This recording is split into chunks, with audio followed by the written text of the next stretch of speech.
SMU stomps Louisville 38-6. And honestly, before the game even started, it kind of felt like that's where this was headed. We'll talk about both sides. We'll talk about what this means for Louisville. We'll talk about what's this going to look like for SMU if they're able to make the ACC championship and maybe sneak into the playoff. But we're going to start with the obvious. Miller Moss, freak weight room incident is what it sounds like. Was only available for emergencies, not starting quarterback.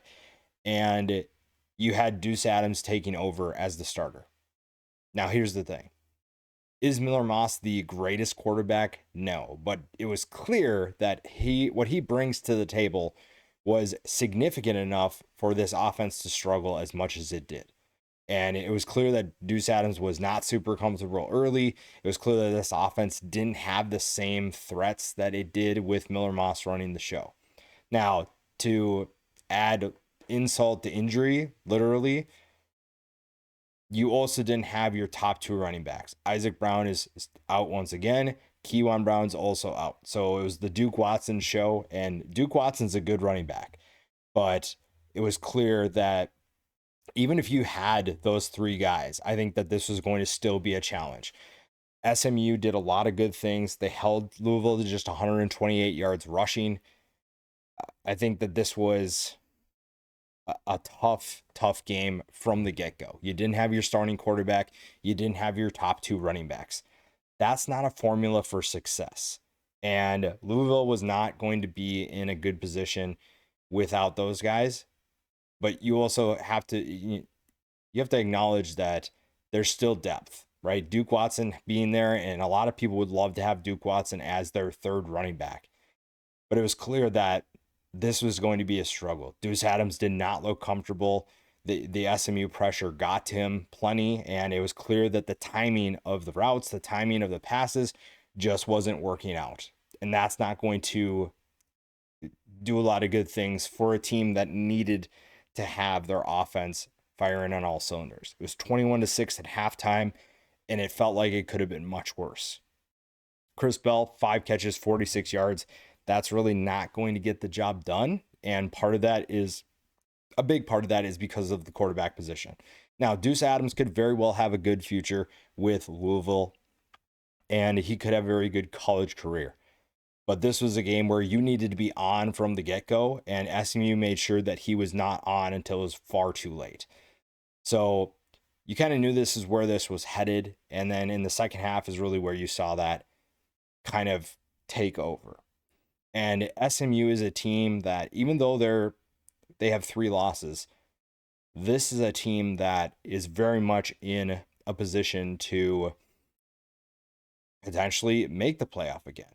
And do they need some help? Obviously. But this is still a solid team that is, I think, wishing that they had a full bill of health for Kevin Jennings. I think that they had some games early that they'd like to have back. Can't do that, obviously. But this is a game that they took care of business. They are doing everything in their power to make sure they're in position to have that opportunity. If it's up to them, they're leaving it so that it's literally not their fault from this point going forward. And this was a game where you saw that coming into play. Now, when you look at, we talked about the defense. The defense, I think, did a great job of making life miserable for Deuce Adams. And it wasn't even like they were getting a ton of tackles for loss. They only had 5 tackles for loss and 2 sacks. So it wasn't like they were getting to the quarterback. So you have to give Jeff Brom some credit. I thought that he did a good job of getting Deuce Adams as comfortable as quickly as he could. It just wasn't quick enough. Getting some of those quick passes out where he's not sitting in the pocket super long. That was a good thing, but it also limited what SMU could do in terms of getting to the quarterback.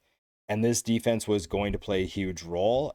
And they knew they were already at that advantage because you had those injuries for the Cardinals.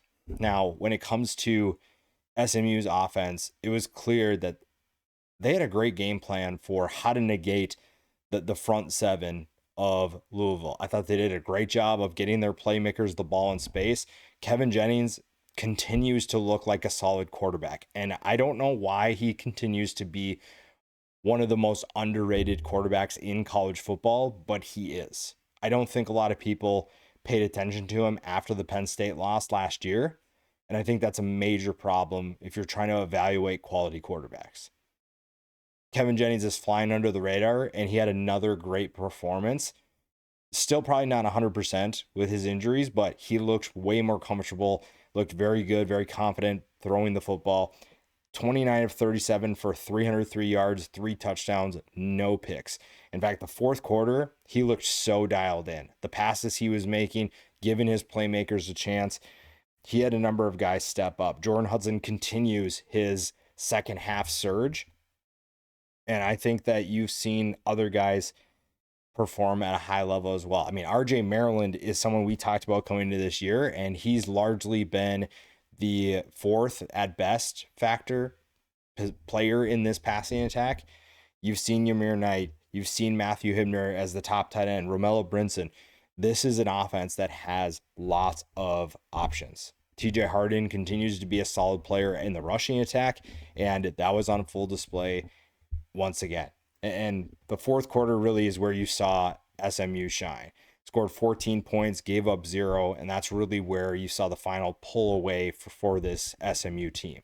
So I thought Kevin Jennings looked great. I thought that this passing attack, this offense was in a great position to make plays, and the play calling was as expected. Brett Lashley does a great job of putting his playmakers in position to make plays and giving them plenty of space to do that. So this is one where if you're Louisville, you probably felt like, I wish we could get this one back. We had guys healthy, but obviously you can't. SMU took care of business, made sure that there was no doubt about who the better team was, and again, gave themselves a chance to get where they need to go to make the playoff. It's still going to need they're going to need some help.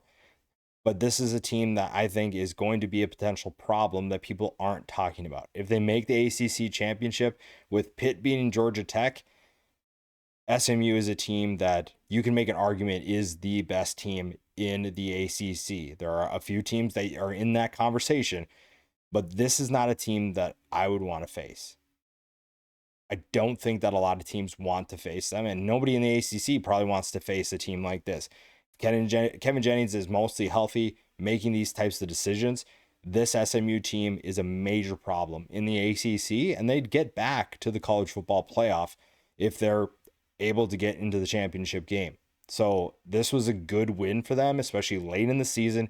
You can at least show that we are a team that is going to be a consistent threat on offense. The defense is, I think, finding its footing as of recently, and they've been disruptive to opposing offenses. So this was a great win for SMU, a big time statement, I think, in my opinion, and it gives you the opportunity to put yourself in a position for greater things in the rest of the season.